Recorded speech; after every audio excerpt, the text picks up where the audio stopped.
এমন কিছু civil powerful political লোক এসে গেছিলো এই তৃণমূল জামানায়, যারা অ্যাজ ইফ বিহেভিয়ার করছিল দে আর গ্রেটার দ্যান পুলিশ, দে আর গ্রেটার দ্যান অথরিটিস, দে আর গ্রেটার দ্যান গভর্নমেন্ট। তাদের কাজ ছিল এই ধরনের লোককে সমাজের মধ্যে পেনিট্রেট করাতে হেল্প করা। সমাজের মধ্যে এদেরকে পেনিট্রেট করানো হতো, সমাজের মধ্যে এরা পেনিট্রেটেড হয়ে গেলে তারপরে এমন বেশ কিছু নেটওয়ার্ক তৈরি করতে এরা করতো, যেটাকে কিছু লোক মনে করতো ফাটকা টাকা রোজগারের রাস্তা। যেমন আমি আপনাকে বলছি, এরকম শোনা যায় বিভিন্ন জায়গায় গিয়ে, বিভিন্ন পলিটিক্যাল লিডারকে যখন জিজ্ঞেস করা যায় আপনি ইনাকে সাহায্য করেছিলেন, তার এগেনস্টে কী পেতেন, আপনি শুনলে অবাক হয়ে যাবেন। টাকা পয়সার কথা ভাবছেন তো, টাকা পয়সা নয়। এমন লোকও মুখ খুলেছে, এমন লোকও বলেছে যার মদের নেশা ছিল, সে রোজ 2 বোতল করে মদ পেত। 2 বোতল করে মদ পেত বলে একটা লোককে সে কোনো রকম ইনভেস্টিগেশনের আয়তায় আসতে দেয়নি। সে একদম লোয়েস্ট লেভেল তৃণমূল কংগ্রেসের একটা কর্মী থেকে হয়তো একটু বেটার হবে, আমি নাম করে বলছি। সে বলছে আমি 2 বোতল করে মদ পেতাম, এবং সে কি করতো, সেই মদের বিনিময়তে সে সেই লোকটাকে যথেচ্ছ জাকুচি করতে দিত।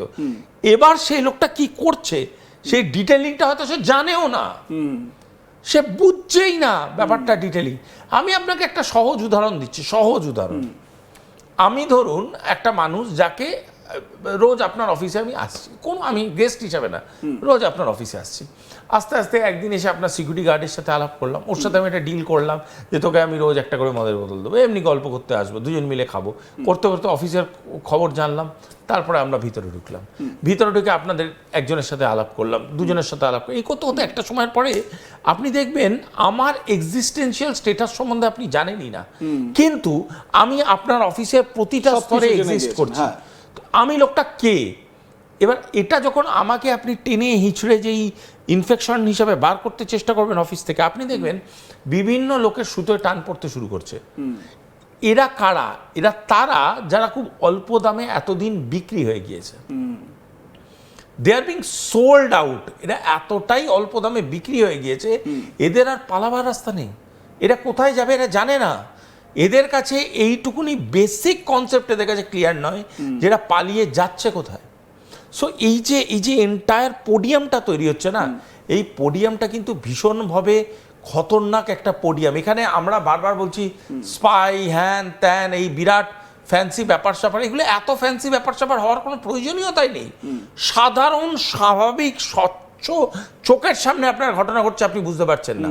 বাজারওয়ালা আপনার বাড়িতে ঢুকছে, বাজারওয়ালাকে চেনেন না, বাজারওয়ালাকে পুলিশ হাউসিং এর ভিতরে তার একটা।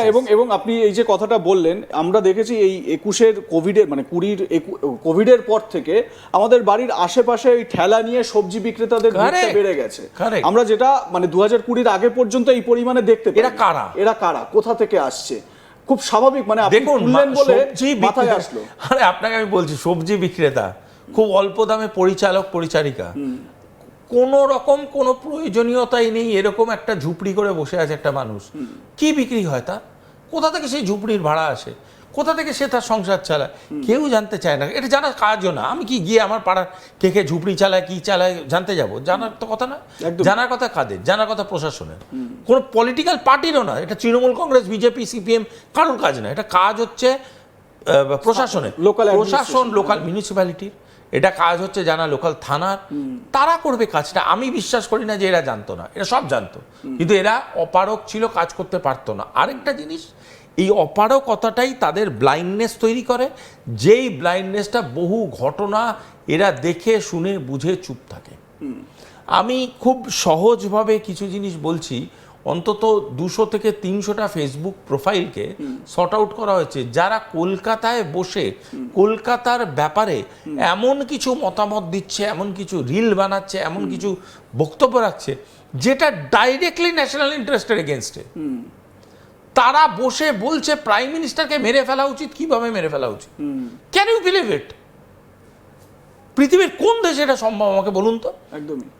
জব বহু মানুষের নেই, চাকরি না থাকতে পারে, চাকরি নিয়ে আপনি আমার সরকারের উপর রাগ দেখাতে পারেন, তাই বলে বলবেন মুখ্যমন্ত্রীকে মেরে ফেলা উচিত? এটা হতে পারে কখনো? এটা কোনো অ্যাডমিনিস্ট্রেশনের কোনো সাহস নেই। আজকের ডেটে দাঁড়িয়ে পুলিশের সক্রিয় ভূমিকাকে আমি ব্র্যাভো বলি, ব্র্যাভো। কিন্তু আমার একই সাথে আমি প্রশ্নচিহ্ন তুলছি, এতদিন কেন হয়নি, আজ কেন? বেশ, রাজ্যে পালা বদলের পর আমরা দেখতে পেয়েছি আমাদের প্রতিবেশী দেশ বাংলাদেশে জামাতি, জিহাদি বেশ কিছু সংগঠন, তারা মানে নিষিদ্ধ, বাংলাদেশে যারা একসময় নিষিদ্ধ ছিল, জেএমবির মতন, এবিটির মতন সংগঠন এবং জামাতে ইসলামী তো রয়েইছে, তো এই সংগঠনগুলো তারা প্রকাশ্যে বাংলাদেশের রাস্তায় তারা আওয়াজ তুলছে। প্রধানমন্ত্রী মোদি, নরেন্দ্র মোদির নাম করে তাকে কিভাবে সরিয়ে দেওয়া যায় সরকার থেকে, তাকে কিভাবে খতম করা যায়, এই সমস্ত হুঙ্কার দিচ্ছে। একই সঙ্গে বর্তমানে পশ্চিমবঙ্গের মুখ্যমন্ত্রী শুভেন্দু অধিকারীর বিরুদ্ধেও তারা রাস্তায় নেমেছেন। আজ তাক বাংলায় এরকম বহু ভিডিও আপনারা দেখেছেন, বহু এরকম জামাতি এবং জিহাদি সংগঠনগুলোর কার্যকলাপ বা সেখানে তারা যে কর্মসূচিগুলো নিচ্ছে সেই ছবি আপনাদের দেখিয়েছি। এবারে প্রশ্ন হচ্ছে, যেটা শুভাশিস ব্যানার্জি কিছুক্ষণ আগেই বললেন যে এতদিন কেন অ্যাকশন নেওয়া হয়নি। আমার প্রশ্ন হচ্ছে, দেখুন একটা বেসিক জিনিস বোঝা যাচ্ছে যে এইখানে বিজেপির সরকার আসাতে, আমি কোনো রাজনৈতিক আলোচনায় যাচ্ছি না, বিজেপির সরকার এখানে আসাতে বা নতুন সরকার আসাতে বাংলাদেশে যে একটা মানে এই জামাত ইসলামী, জেএমবি, এবিটি, এদের যে একটা প্রপাগ্যান্ডা বা এদের যে ন্যারেটিভ বা এদের যে কাজ চালানো, তাতে একটা প্রভাব পড়েছে, সেটা বোঝা যাচ্ছে। এবারে প্রশ্ন হচ্ছে, এইটার ডিরেক্ট বেনিফিট মানে ওপারের এই জেএমবি, জিহাদি বা পাকিস্তানের জিহাদি সংগঠনদের এখানে আশ্রয় দিয়ে ডিরেক্ট বেনিফিট কি এখানকার তৎকালীন একেবারে মাথা লেভেলের লোকেরাও কি বেনিফিট পেতেন? আমি আপনাদের চ্যানেলে বিস্তারিতভাবে একটা শোতে বলেছিলাম যে ভারতবর্ষের যে কোনো ইলেকশন আর এবারের বাংলার ইলেকশনের মধ্যে একটা বিস্তর ফারাক আছে। ফারাকটা কি? West Bengal state assembly election 2026 is a international election. আমি কেন এই কথাটা আবার রিপিট করলাম? আমি আপনাকে একটা অঙ্ক বলি, যেটা বছর 2-3 আগে শুরু হয়েছিল। অঙ্কটা কীরকম? ম্যাডাম হাসিনাকে ডিথ্রোন করা হলো এবং ডিথ্রোন করার পরে বিভিন্ন ন্যারেটিভের মধ্যে দিয়ে একটা জিনিস বোঝা গেল, একটা ডিপ স্টেট কাজ করছে। সেটা প্রো ইউরোপ ডিপ স্টেট হতে পারে, প্রো আমেরিকান ডিপ স্টেট হতে পারে, প্রো হোয়াটসোএভার ডিপ স্টেট হতে পারে, একটা ডিপ স্টেট কাজ করছে। এই ডিপ স্টেটটা কাজ করার পরে যখন বাংলাদেশের মাসনাতি ইউনিস এসে বসলো, তখন কিন্তু একটা বড় অঙ্ক কষা হয়েছিল। অঙ্কটা কি? অঙ্কটা হচ্ছে বাংলাদেশের এন্টায়ার গভর্নমেন্টটা ফর্ম করানো হবে থ্রু জামাত। জামাত যাতে মোর দ্যান 230 সিট পায়, ডিপ স্টেট এর জন্য ফান্ড করেছিল।